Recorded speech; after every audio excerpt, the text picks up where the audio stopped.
So now today we are going to discuss how to find or to deduce the dimensional formulae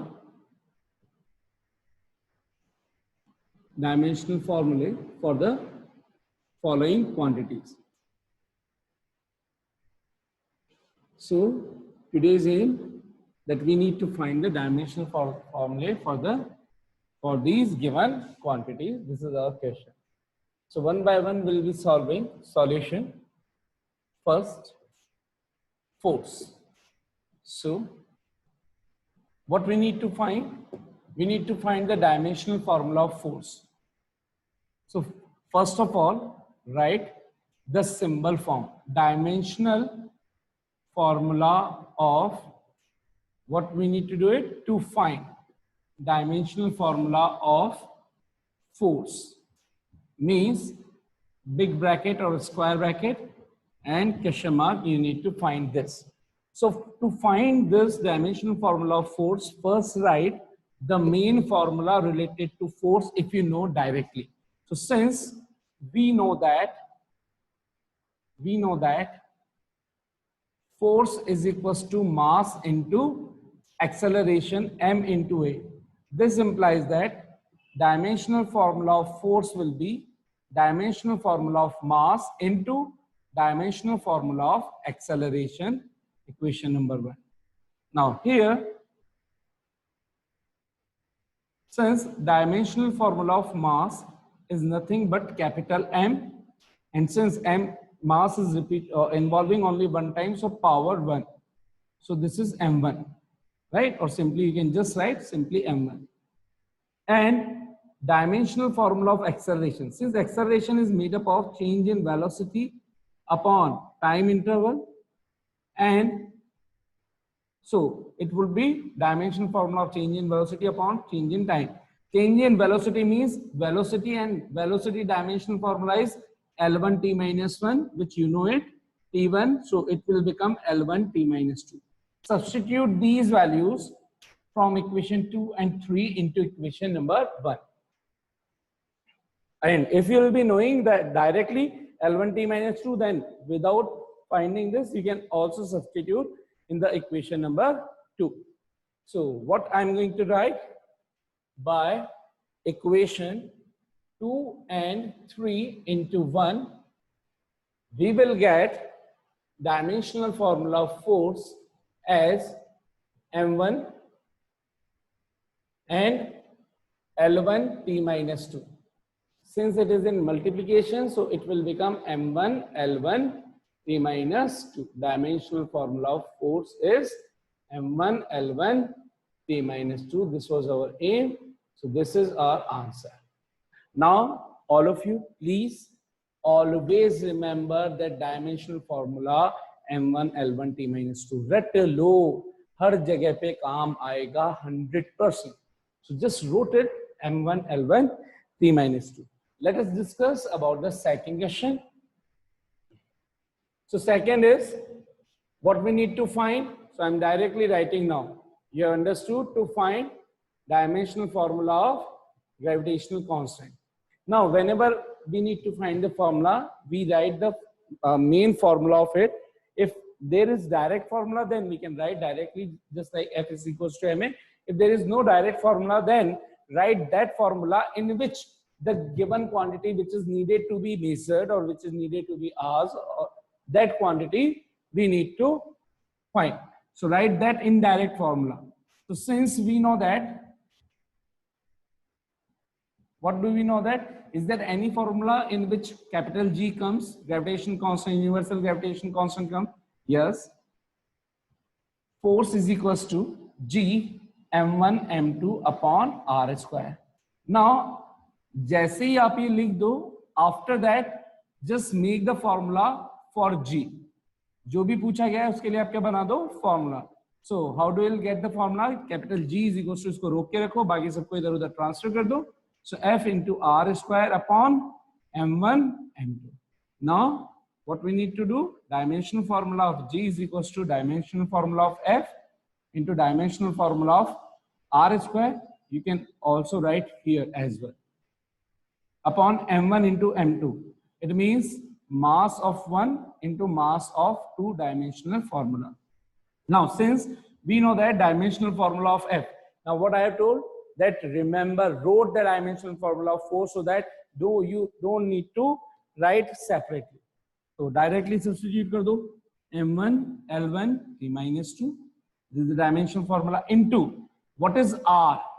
r is the distance, और जो distance होती है दो मास के बीच की m1 और m2 के बीच की, this is the according to universal law of gravitation, उनके बीच की distance, and distance is nothing but the type of length, यानी कि length physical quantity, length fundamental quantity को रिप्रेजेंट कर रही है, और लेंथ की डायमेंशन क्या होती है एल, L1 का स्क्वायर, जो बाहर लिख रखा है उसका स्क्वायर, अपॉन m1 मास 1, तो मास की डायमेंशन फॉर्मूला m1, दूसरे मास ये भी m2 भी है तो मास ही, मास का डायमेंशन फॉर्मूला m, और पावर अभी भी 1, 2 मत लगा देना, ये नीचे 1 और 2 तो रिप्रेजेंट कर रहे हैं कि एक फर्स्ट है और एक सेकंड है। यहाँ पे पावर्स का मतलब है m1 कितनी बार आ रहा है, एक बार, m2 कितनी बार आ रहा है, एक बार, इसलिए m की भी पावर 1 और इधर भी m की पावर 1, ये हमने यहाँ पर लिखा है। ठीक है, इतना आप लोगों को समझ में आना चाहिए। तो नेक्स्ट जैसे ही आप इसको सॉल्व कर दें तो क्या बन जाएगा, capital G is equal to m1 L1 t minus 2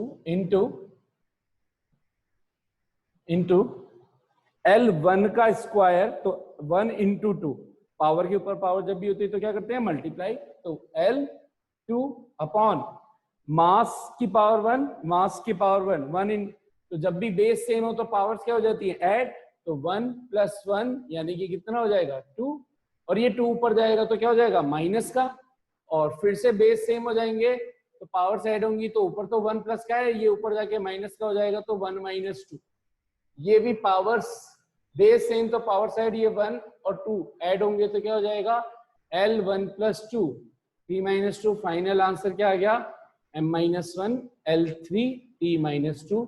this is the dimensional formula of capital G। That's how we solve. Now similarly power, ठीक है, पावर से पहले जल्दी से हम डिफाइन कर लेते हैं, एक काम करते हैं वर्क की भी, इसके अंदर मैं एक एक्स्ट्रा लिख देता हूं वर्क, ताकि आपको वो भी निकालना आ जाएगा। 5th 6th 7th पे लिख देता हूं वर्क, और वर्क को पहले फाइंड करते हैं। वर्क इज नथिंग, वर्क बोलो या डायमेंशनल फॉर्मूला ऑफ एनर्जी बोलो सेम निकलती। तो यहाँ पे देखिएगा 7th को मैं पहले सॉल्व कर रहा हूं वर्क, ठीक। So dimensional formula of work symbol wise लिखूं तो dimensional formula of work we need to find.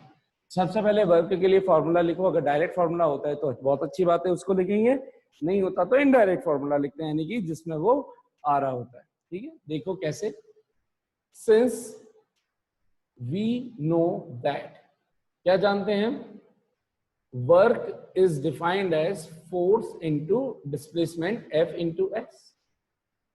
इसका मतलब अब ये दोनों की जानते हैं तो डायरेक्ट लिख दो, W is equal to dimensional formula of force into dimensional formula of displacement. Displacement is nothing but the type of fundamental quantity length. तो dimensional formula, this implies that dimensional formula of work is equal to, इसका क्या हो जाएगा m1 L1 t minus 2 into S का dimensional formula L, कितनी time आ रहा है S यहाँ पर 1 टाइम, तो L1। Finally dimensional formula of work क्या हो गया, capital W is equal to m1 L2 t minus 2। So this is the dimensional formula.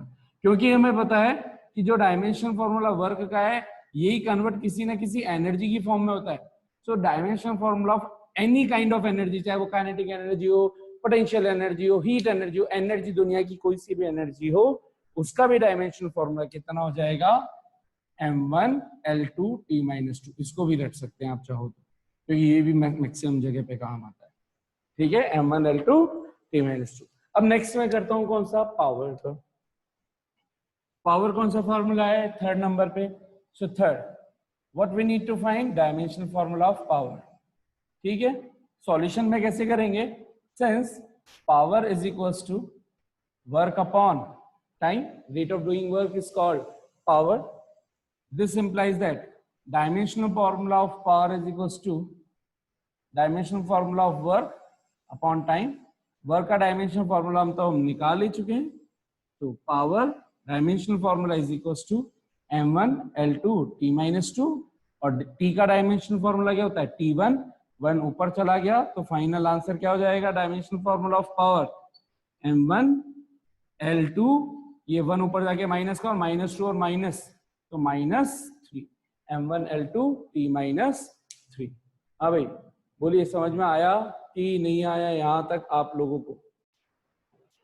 आगे बढ़ते हैं और इसके आगे का स्टार्ट करते हैं। हाँ भाई नेक्स्ट है different types of variables and constant. तो एक बार क्योंकि अब जब एप्लीकेशंस करेंगे डायमेंशन फॉर्मूले की उनमें इसकी जरूरत पड़ेगी, तो सबसे पहले हम बात करते हैं कि जो डिफरेंट टाइप के वेरिएबल्स है कांस्टेंट है, इसके बेस पर हमने इसको क्लासिफाई कर दिया 4 टाइप से। एक को बोल दिया डायमेंशनल वेरिएबल्स, एक को बोल दिया डायमेंशनलेस वेरिएबल्स, एक को बोल दिया डायमेंशनल कांस्टेंट और एक को बोल दिया डायमेंशनलेस कांस्टेंट। ठीक है, तो dimensional variable constant, dimensionless variable constant. ठीक है, तो देखिए डायमेंशनल वेरिएबल, डायमेंशनल का मतलब जिसके पास हो डायमेंशंस, और वेरिएबल्स का मतलब जिसकी वैल्यू फिक्स ना हो, उसको हमने क्या बोल दिया डायमेंशनल वेरिएबल्स। ठीक है, जैसे density, area, volume, speed, acceleration, जिसकी कोई फिक्स वैल्यू नहीं है और इनके पास डायमेंशन है। जैसे डेंसिटी का फॉर्मूला मास अपॉन वॉल्यूम है, तो इसकी कुछ ना कुछ एमएलटी की फॉर्म में आंसर आए, यानी कि किसी ना किसी का आंसर एमएलटी की फॉर्म में आ ही जाए। ये L2 है, L3 है, तो इसको आप जैसे M0 L3 T0 लिखोगे, लेकिन है तो सही कुछ ना कुछ। ये M0 L1 T-1, acceleration M0 L1 T-2, force हो गया M1 L1 T-2, ये इस तरह से वर्क हो गया M1 L2 T-2, टाइम हो गया T1, मास हो गया m1। तो सबकी कुछ ना कुछ, जिन जिन की कुछ ना कुछ डायमेंशंस हो, साथ ही साथ उनकी वैल्यू फिक्स ना हो, क्योंकि किसी टाइम पे स्पीड की कुछ और वैल्यू हो सकती है किसी ऑब्जेक्ट की, दूसरे ऑब्जेक्ट की और, तो इनको बोलते हैं डायमेंशनल वेरिएबल्स।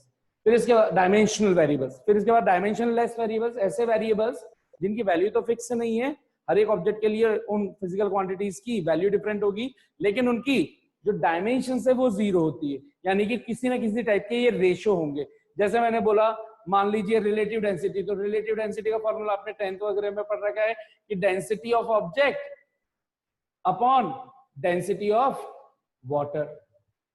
तो इसका मतलब ऊपर भी डेंसिटी है, नीचे भी डेंसिटी है, तो जो भी डेंसिटी की ऊपर डायमेंशन बनेगी वो की वही नीचे बनेगी वाटर एट 4 डिग्री सेल्सियस। तो ये दोनों एक दूसरे को कैंसिल कर जाएगी, final answer M0 L0 T0, यानी कि जिसका भी आंसर M0 L0 T0 आ जाए उसको तो कहते हैं डायमेंशन लेस।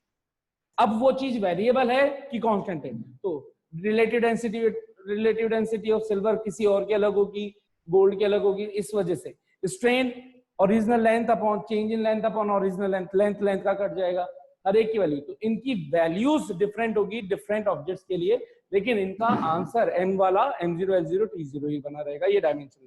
फिर हो गया डायमेंशनल कांस्टेंट, ऐसी वैल्यूज जिनकी वैल्यू तो फिक्स है लेकिन उनकी डायमेंशन होती है, जैसे स्पीड ऑफ लाइट बोल दिया 3 × 10⁸ मीटर पर सेकंड इन वैक्यूम, फिक्स है, लेकिन डायमेंशन है क्या है M0